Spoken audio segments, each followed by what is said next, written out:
Hey guys, what's up? Doing my first movie review.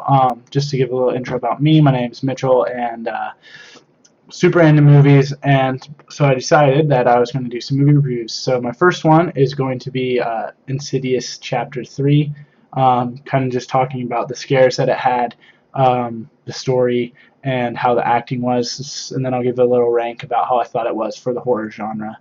Um, so we'll start with the story. With Insidious Chapter 3, it is about a girl who is trying to contact her mother who has recently passed away, and in doing so, she has kind of connected with a darker spirit. The beginning of the movie, it connects with the other two by she goes to Elise, which is the psychic from the first two movies. But other than that, the story-wise, it doesn't really connect with Insidious 1 or 2. They do show one of Elise's friends who shows pictures of the first family from Insidious 1 and 2. But other than that, it's kind of not, it doesn't really feel a part of the same franchise, which was a bummer because in the end of Insidious 2, it shows Spec and I can't remember the other guy, but the two guys who are running kind of Elise's pictures and words and blogging and doing all those things. They go to a family to help them, and Elise has died from the second one, and then is going to be helping this girl named Allison. I think that's her name. And you hear kind of the creaking noise from the demon in the first movie, and it doesn't connect with that, which is a bummer. And then I guess another connection would be the woman in black who is haunting the first family and has then taken over the dad and stuff like that. I guess in this one they're saying that Elise and this demon have had a past, and that at one point that demon actually told her that she was going to kill her, which to me ruins kind of the first and second movie because she never mentioned that, and if you're dealing with that specific spirit, seems weird that it's never mentioned. Other than that, we'll go on to the scares. The scares are they're all jump scares.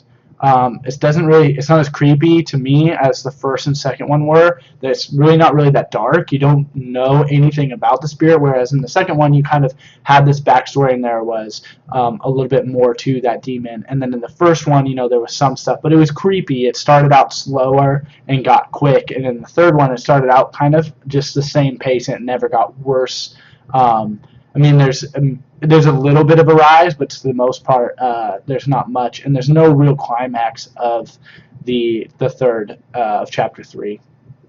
Like I said, the scares are just cliches. It's opening up a closet and something's right there, or peering over an edge, or something's behind them, or something to that effect. It's not really creepy in that big of a sense. Easily, like, I came home and slept. It's not like a movie that I was scared to fall asleep to. And then as for the acting was pretty subpar. It was okay. It wasn't horrible and it wasn't great.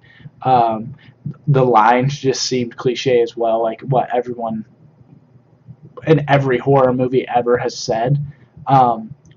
To me, what I think could have been better was if it was actually a little bit longer, took a little bit more of a time to develop a story, and if it would have connected to the first and second film a little bit more, like they kind of hinted at with the end of Insidious 2, with Alice. I think her name's Allison. She's in a wheelchair or whatever. And then you get the Darth Maul-looking demon. I can't remember exactly what they call it. I think it's like a red.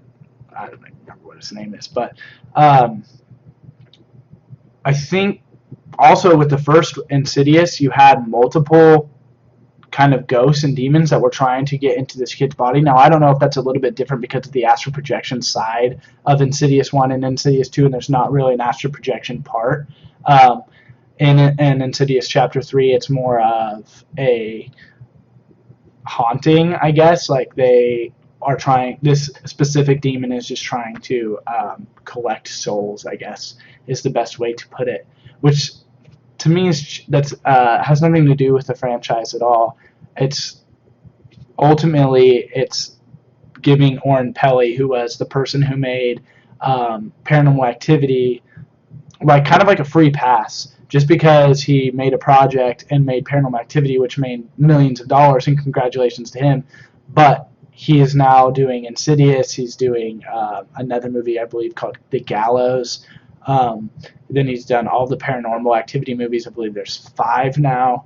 There's 3 Insidious. I wouldn't be surprised if they make a 4th, because relatively horror movies are cheap to make. Like I said, the Paranormal Activity movie that Oren Peli made was $10,000 for the whole movie. Now that doesn't include marketing, but a lot of the marketing was pretty cheap. Mostly wasn't. I mean, it was just a few second spots on TV or even online, where it's like Facebook stuff, where we had to demand it to come into our theaters because it was, for some reason, they had to pick it up. Maybe it was because it was a small budget film. But like I said, Paranormal Activity makes $10,000. He makes over $100 million on it, which is phenomenal. But then Hollywood decided to give him a free pass so he could create anything he wanted. And it seems like a lot of his movies that he does are kind of cheap horror movies, in the sense of the scares are cheap. It's not super scary. They're just jump scares. It's, oh yeah, look at that. Something's going to pop out. Just don't know what it is. Oh, there it is. And it kind of makes you jump. But never really like you're going to fall asleep and have nightmares about it. At least for me, and I think for people who really enjoy the horror genre, they need something scarier. But yeah, that's about it. I didn't want to give away too much with spoilers, but I'd love to hear what you guys thought of the movie, so put your comments below.